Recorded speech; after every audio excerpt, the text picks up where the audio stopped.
अस्सलामुअलैकुम नाज़रीन। Drama serial कभी मैं कभी तुम की एपिसोड नंबर 22 आज नशर नहीं हुई। मैं आपको बताऊंगी कि ये एपिसोड क्यों नहीं नशर की गई और आप ये एपिसोड कहां और किस वक्त देख सकते हैं, तो वीडियो को पूरा देखिएगा। ड्रामा सीरियल कभी मैं कभी तुम जो कि ट्रेंडिंग पर आ रहा है और लोग इसके बारे में काफ़ी ज़्यादा सर्च भी करते हैं, लेकिन आज एपिसोड नंबर 22 नशर नहीं की गई कभी मैं कभी तुम की, और इसीलिए काफ़ी ज़्यादा लोग परेशान हैं कि ये एपिसोड क्यों नहीं नशर की गई। और यूट्यूब पर भी इसकी कोई एपिसोड नशर नहीं की गई क्योंकि टीवी पर भी इस एपिसोड को नहीं लगाया गया, और इसकी रीज़न ये थी कि आज 12 रबीउल अव्वल है और इसीलिए वसीम बदामी की नशरियात लगी हुई थी एयरवाइड डिजिटल पर, और इसीलिए ये ड्रामा आज नशर नहीं हो पाया और मुझे नहीं लगता कि ये ड्रामा कल नशर हो। इसीलिए अब नेक्स्ट वीक तक इंतज़ार करना पड़ेगा और फिर जाकर ये मंडे को इसकी ये वाली एपिसोड लगेगी जो कि आज लगनी थी। और अगर आप में से कोई ये ड्रामा काफ़ी ज़्यादा पसंद करता है तो आप मेरे जाकर रिव्यू देख सकते हैं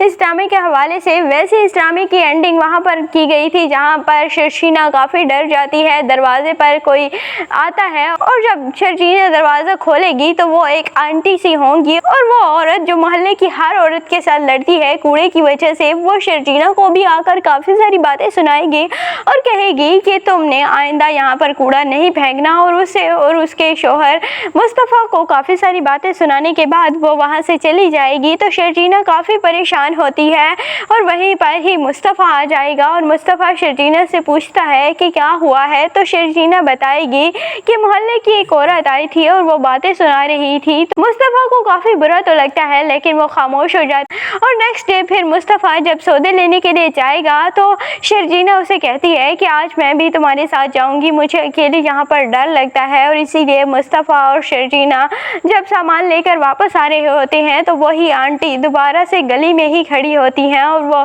शर्जीना और मुस्तफ़ा को बातें सुनाने लगती है। तो मुस्तफ़ा कहता है कि आप अपने काम से काम रखिए और हमारे मामलात में इंटरफेयर करने की ज़रूरत नहीं है, और इसीलिए अब यही औरत ही इन दोनों के नाक में दम करेगी और इन्हें यहाँ पर रहने नहीं देगी क्योंकि पहले ही दिन इनकी लड़ाई हो चुकी है। दूसरी जानिब मुस्तफ़ा काफ़ी ज़्यादा परेशान है पैसों की वजह से, और अब उसे कदर हो रही है कि पैसे कितना ज़रूरी है और पैसे के बगैर इंसान की कोई वैल्यू नहीं है। और वो शर्जीना से कहता है कि मुझे अब समझ आ रही है इस दुनिया में इज्जत सिर्फ उसकी है जिसकी जेब में पैसा है, और लोग तभी किसी को सलाम कहते हैं जब उसकी जेब में पैसा देखते हैं। और इसीलिए अब मुस्तफ़ा पैसे कमाने की मशीन बनने की कोशिश करेगा और वो सोचेगा कि वो शर्जीना को दुनिया की हर आसाइश दे सके, इसीलिए अब वो गेमिंग पर शर्तें लगाएगा, जुए खेलेगा और इस तरह के गलत काम करेगा और शर्जीना को काफ़ी सारे पैसे तो ला कर देगा, लेकिन शर्जीना जो कि पैसे के पीछे बिल्कुल भी नहीं भागती और वो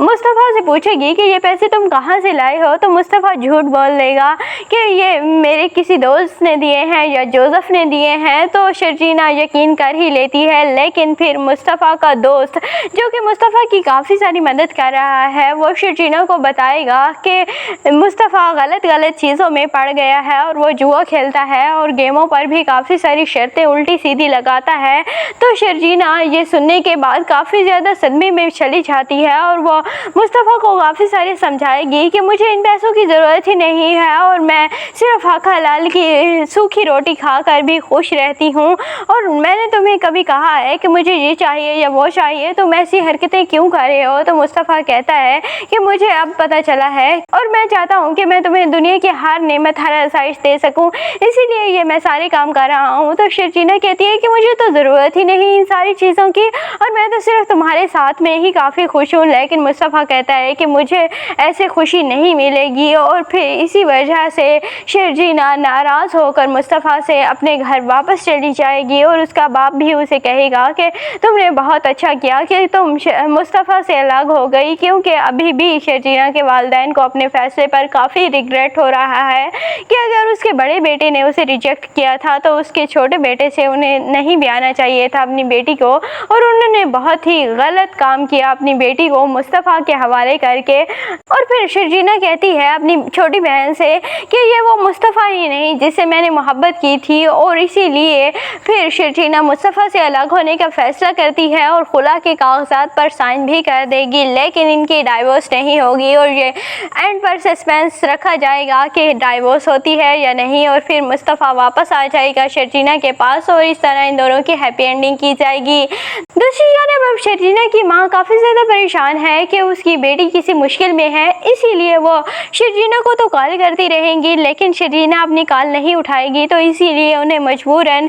मुस्तफ़ा के घर कॉल करनी पड़ेगी और वहाँ से पता चलेगा शर्जीना की माँ को कि वो तो यहाँ रहते नहीं, उन्हें घर से निकाल दिया गया चोरी के इल्ज़ाम में। तो इसके बाद तो उसकी माँ काफ़ी सारी और ज़्यादा परेशान हो जाएगी और फिर वो अपने शौहर से कहती है कि हमने बहुत गलत फैसला किया कि हमने शर्जीना की शादी मुस्तफ़ा से की, और इनके दोनों बेटे ही ऐसे हैं, पहले ने दौलत की खातिर हमारी बेटी को छोड़ दिया और दूसरे ने चोरी कर ली। तो शर्जीना की छोटी बहन कहेगी कि मुझे यकीन नहीं आता कि मुस्तफ़ा ऐसा कर सकता है, मुस्तफ़ा भाई बहुत अच्छे हैं और वो ऐसा कर ही नहीं सकते, और इसीलिए शर्जीना की माँ को भी यकीन आ ही जाएगा कि मुस्तफ़ा ने ऐसा कुछ नहीं किया होगा। ये सारी चाल अदील और रुबाब की खेली गई है ताकि वो इन्हें इस घर से निकाल सके, और वो तो बिल्कुल इन्हें देख ही नहीं सकती थी, इसीलिए उसने इन्हें इस घर से निकालने के लिए कुछ ना कुछ तो प्लान करना ही था, सो उसने कर दिया। आपको ये ड्रामा कभी मैं कभी तुम कैसा लगता है, कमेंट सेक्शन में अपनी कीमती राय का ज़रूर इजहार कीजिएगा, और अगर वीडियो अच्छी लगे तो वीडियो को लाइक और चैनल को सब्सक्राइब करना बिल्कुल भी मत भूलिएगा।